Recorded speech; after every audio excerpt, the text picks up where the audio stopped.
Alright, so what we got here is we've got settings.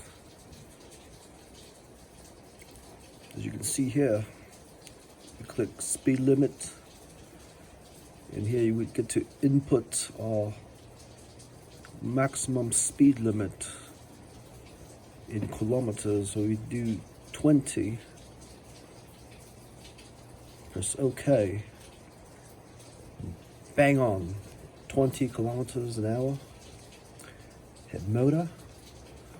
See here the slider, you can change your power output in watts.